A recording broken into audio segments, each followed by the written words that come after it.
Bienvenidas, bienvenidos a un nuevo podcast aquí en el canal de Busquets Creativos con Rubén Gómez y su proyecto laeternapiernamala.com. En el podcast de hoy, Rubén, bienvenido. Muchas gracias, hasta luego. Vamos a hablar de probablemente algo de lo más importante que puede tener un proyecto, que es saber a quién va dirigido realmente. A los padres, a los entrenadores, a los jugadores y por supuesto la respuesta nos la va a dar Rubén. Rubén, ¿a quién va dirigido realmente laeternapiernamala.com? Pues mira, esas tres personas que has mencionado va dirigido realmente a esos tres. Sí que es verdad que mi principal foco son los padres, porque al final yo recuerdo que yo este deporte lo he aprendido gracias a mi padre, es decir, me he pasado innumerables horas con él jugando, entonces, claro, son realmente los padres y las madres también los que pasan tantas horas con sus hijos que son los que realmente pueden influir. Muchas veces el entrenador, que también puede ser para él, oye, aprender una habilidad para esto, meterlo en entrenamiento y enseñarle a sus jugadores, también lo pueden hacer, ¿no? Pero sí que es verdad que los padres tienen esa ventaja y ese foco y ese cariño a su hijo para enseñarles una habilidad que, oye, que les pueda ayudar en este caso simplemente en que jueguen mejor a fútbol. Claro, por lo tanto, las madres y los padres también pueden consumir tus vídeos para entender mejor cómo su hijo puede progresar en el fútbol. Exactamente, incluso lo podrían aplicar con ellos mismos. Si hay algún padre que todavía siga jugando a fútbol y tal, lo podría aplicar con él mismo para que de esta forma incluso él saque claves que incluso yo no menciono o yo todavía no sé, ¿no? Entonces esto también es un poco para ellos en ese sentido. Pues yo voy un poco tarde, pero bueno, me hubiera gustado poder tener, antes de dejar el fútbol, la opción de aprender a utilizar mi pierna mala, aunque jugaba de portero. Bueno, que también es importante para un portero. Hablando de los padres, Rubén, y hablando de las madres, hablando de los padres y hablando de los entrenadores, ¿cuáles son las actitudes de las madres, de los padres, de los entrenadores que frenan el progreso de los jugadores? Mira, yo por ejemplo, una de las que veo clara es que te tomes demasiado en serio este deporte. ¿En qué sentido? ¿No? En el sentido que parece que es a vida o muerte a veces, parece que es o ganas este partido o no comes prácticamente, ¿no? Pero es un poco eso, no deja de ser un juego y se tiene que ver como esto, es un momento en el que el niño o la niña tiene que disfrutar, está disfrutando de lo que mejor hace y además es un día, el día de la competición, donde un poco se pone a prueba. Se compara para ver él, vale, a ver si soy bueno o no, si lo hago bien o no, si me lo paso bien o no. Es para él, es un día para él. Entonces, el hecho de tomárselo demasiado en serio, el hecho de penalizar en exceso si haces algo mal, puede hacer que al final genere frustración, porque ya no es un juego, deja de ser un juego para ser una prueba en la que me juzgan mi valía incluso como, lo puedes incluso entender como persona. Te castigan. Y te castiga, eso te castiga a ti mismo, o lo sientes que a lo mejor tus padres justo después del partido te están diciendo, oye, pues tenías que haber hecho esto mejor, no entiendo por qué no has hecho esto, oye, tendrías que... Claro, está el niño ahí, oye, acabó de jugar, tal... Déjame reposar. Déjame, ¿sabes? Déjame tranquilo, ya me lo dirás otro día si quieres, pero no ahora que estoy con las emociones a flor de piel, acabo... No es el momento. Entonces yo creo que es eso, un poco el tomárselo demasiado en serio, algo que no tiene realmente importancia. Yo, por ejemplo, te pongo un ejemplo, un torneo que es muy conocido a nivel de fútbol base y que he participado en él, que es antes se llamaba la Liga Promises, ¿no? Ahora es el FC Futures, le van cambiando el nombre. Bueno, de ahí salió Andrés Iniesta. De ahí salió Andrés Iniesta y muchos otros jugadores, ¿no? Pues ese torneo se vive como algo muy importante para ellos, pero realmente pasa una semana y la gente ya no se acuerda. Y realmente eso luego dentro de unos años... Muy bueno eso que acabas de decir. Nadie se va a acordar realmente de eso. Solo se van a acordar si hay un jugador que llega a la élite y dice, ah, pues mira, ese jugador jugó... Es el único motivo. El resto va a dar igual incluso si fallas un penalti en ese torneo, porque hay muchas tandas de penalti. Va a dar igual si fallas un penalti en ese sentido, porque nadie se va a acordar realmente. Te vas a acordar tú. A lo mejor sí, el que participó contigo a lo mejor se acuerda, pero ya está. Ibrahim con la selección... Por ejemplo, sí, que tenemos el caso reciente, ¿no? Pues realmente la gente... Partido contra Senegal, Totalmente. Mendy en portería, lo más improbable, que estaba viendo el partido con Gerard y yo le decía, digo, es que también está la opción de que lo falle. Nadie lo contemplaba. Totalmente. Y te digo una cosa, no sé si habrás visto la imagen de cuando le dan el premio a máximo goleador, que lo ves con la mirada perdida, ¿no? Llorando. Claro, y no, tú puedes decir, claro, es que ¿qué hace tirándolo a Lopanenka ese penalti? Si lo llega a tirar normal y lo falla, tendría exactamente la misma cara. Pues es un caso de que, oye, que O sea, al final entiendo que fastidia, ¿no? Porque puedes haberle dado el título a tu país y no se lo das, Seguro. pero realmente ha matado a alguien, Brahim, por fallar ese penalti. No, oye, ha fallado, ya está. Dentro de unos meses tiene Mundial. Pues oye, en el Mundial seguramente pues, puedan hacer un... ¿Crees que lo convocará el entrenador? Porque Yo creo que sí. la mirada que... Sí, puede ser, lo pero... cambió al momento, además. O sea, Claro. trato emocional, te diría yo que bajo cero. Sí o no, depende, porque a lo mejor ya no estaba, ya te digo, no estaba ahí, no, pero a lo mejor el entrenador lo que vio es que a Brahim le había afectado demasiado ese fallo. Y si al final, si el jugador no es capaz de gestionar ese fallo Claro. emocionalmente, quizás lo mejor es, oye, que entre otro compañero que esté mejor y que pueda, porque tú estás demasiado enfocado todavía en el fallo y no estás concentrado en que hay una prórroga y hay que sacarlo de ahí. Entonces depende un poquito de la situación. Pero es un caso de, oye, Brahim no ha matado a nadie, no va a pasar nada. La gente se va a olvidar en una semana de que Brahim falló ese penalti. Él a lo mejor se acordará porque al final, oye, podía haber sido un título. No lo va a olvidar. No lo va a olvidar, ¿no? Pero realmente es así. Pues si te estoy diciendo esto de la final de la Copa África, imagínate de un partido de fin de semana de la categoría Sí, sí, sí. infantil, la categoría Levín, la categoría cadete. Sí, sí, O sea, sí. no tiene mayor importancia. Exacto. Cada día es una prueba, un momento de, oye, del jugador de expresarse, sobre todo expresarse como es, expresarse libremente, disfrutar y a partir de ahí mejorar. ¿Qué actitudes crees que son aquellas que hacen que el jugador progrese menos a nivel no solo deportivo, sino en su ámbito fuera del terreno de juego, porque directa o indirectamente le afectan? Hay un dato, es la sobreexposición de los chavales. A día de hoy hay aplicaciones que te dicen los minutos que juegas, si estás convocado, si no, si has marcado, si te has sacado tarjeta. Y la pregunta es, ¿qué aptitudes ayudan a los jóvenes a tener un mejor rendimiento en cualquier ámbito? Una es saber tolerar la frustración.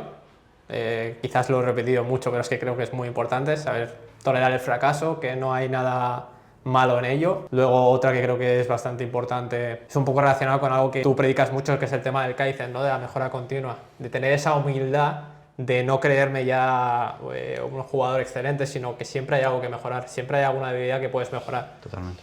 O sea, al final está muy bien enfocarse, por ejemplo, va muy relacionado, ¿no? El tema de la pierna mala, que se convierte en eterna, porque es algo que no se me da bien, quiero esconderlo y centrarme en las cosas que se me dan bien, ¿no? ¿Crees que se puede esconder? Se puede esconder bastante bien si eres muy bueno con tu pierna buena. Ya. Pero siempre hay alguna situación de que si el defensa que tienes enfrente es listo y sabe cuál es tu debilidad, se te va a exponer, por así decirlo, las debilidades. ¿Qué aprendizajes crees que se puede trasladar en una cantera o en un equipo para que el peque, el futbolista, progrese más allá del fútbol? Pues mira, por ejemplo, en este caso en la cantera que yo trabajo, en el Español, a ver, una de las ventajas que tiene estar ahí es que al final siempre les formamos en hábitos de salud que considero que son claves y que, bueno, que últimamente en mucha parte de la sociedad faltan, que es buenos hábitos de nutrición y buenos hábitos en el movimiento, moverse más. O sea, estamos muchas horas sentados, muchas horas delante de una pantalla y eso hace que al final, digamos que lo que estamos hechos para hacer como especie, como especie humana, que es a moverse constantemente, no lo estemos haciendo. Entonces les damos hábitos de entrenamiento que les vayan bien y hábitos de nutrición, sobre todo. También la nutrición muchas veces se deja un poco en un segundo plano, se hace mucho la vista gorda con según qué alimentos y es algo que es importante, es algo que te estás metiendo en el cuerpo y que te va a influir. Entonces les hacemos mucha formación en eso. Una cantera también lo que les da sobre todo es dureza mental. Tienen que superar según qué situaciones, un rival que te exige, que no te deja estar cómodo y tú tienes que superar esas situaciones, que el rival al final te está impidiendo que expreses tu mejor versión, no te lo pone fácil. Y tú tienes que ser capaz de alguna forma, que te emerjan de ti nuevas soluciones. Es decir, te lleva a evolucionar sí o sí.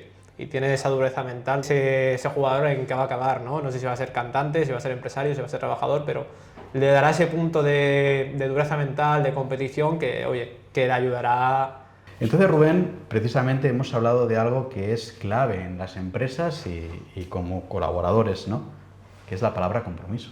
Totalmente, y en una cantera al final un equipo se da, ¿no? Tienes que tener ese compromiso con el equipo, que muchas veces tus propios objetivos no van a estar por encima de los objetivos del equipo. O sea, tú al final tienes que buscar que el equipo le vaya bien, porque normalmente cuando el equipo va bien, cuando un equipo da rendimiento, normalmente todas las partes de ese equipo normalmente van para arriba. Muchos jugadores de un equipo que va bien, normalmente los otros clubes que están por encima, normalmente los miran. Es importante también que mires más allá de ti y, oye, busques el beneficio del equipo. Ajá. Que muchas veces a lo mejor, lo que te digo, no está con tus objetivos. A lo mejor hay momentos de la temporada en que no juegas lo que tú consideras.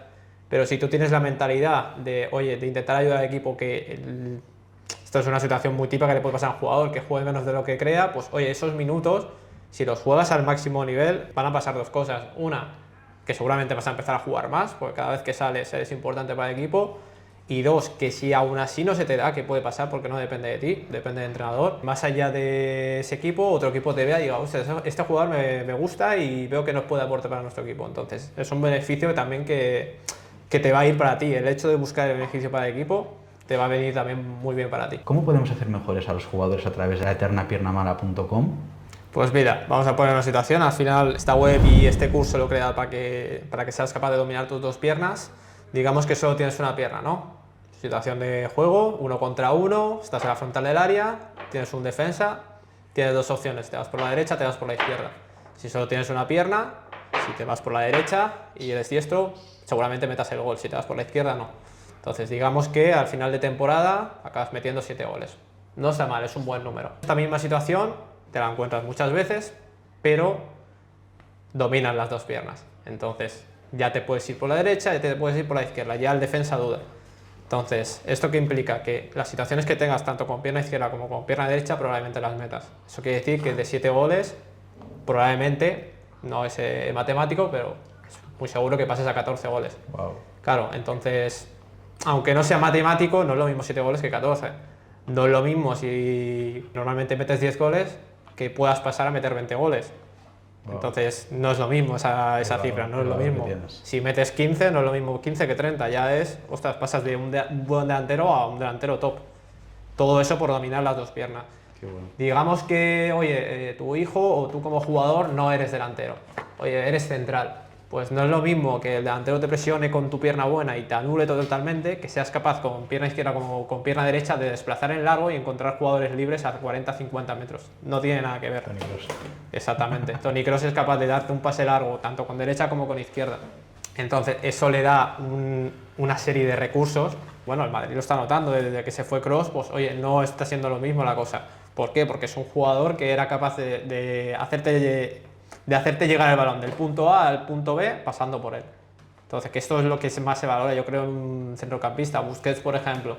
Tú veías a Busquets y es un jugador que técnicamente no ves nada, no ves que haga ninguna frivolidad, o sea, es control, pase normalmente, pero es capaz de hacerte llegar el balón desde la línea de centrales, pasando por él, a la línea de atacantes, y esto es muy importante. Si tú dominas las dos piernas, eres capaz de salir de más situaciones. Iván de la Peña.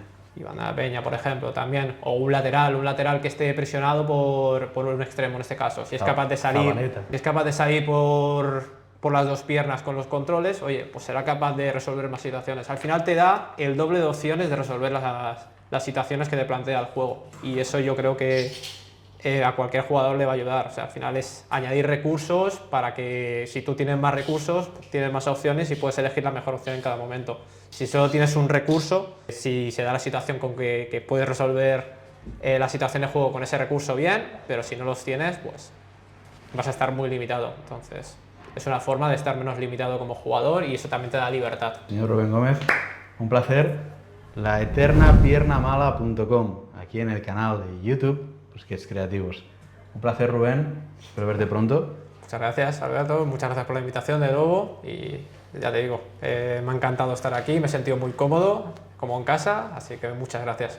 Ya lo sabéis, laeternapiernamala.com, también en Instagram. Y es súper importante suscribiros porque Rubén, ¿cada cuántos son las newsletters? Cada día escribo una newsletter dando un consejo a nivel de fútbol y a veces también hablo de cosas que no tienen que ver directamente con el fútbol, pero que están muy relacionadas y que al final ayudan al desarrollo de un jugador en el fútbol base. Laeternapiernamala.com. Dale like al vídeo, suscribiros y dejar un comentario. Preguntarle a Rubén aquí debajo todo lo que queráis. Un fuerte abrazo y hasta pronto. Hasta luego.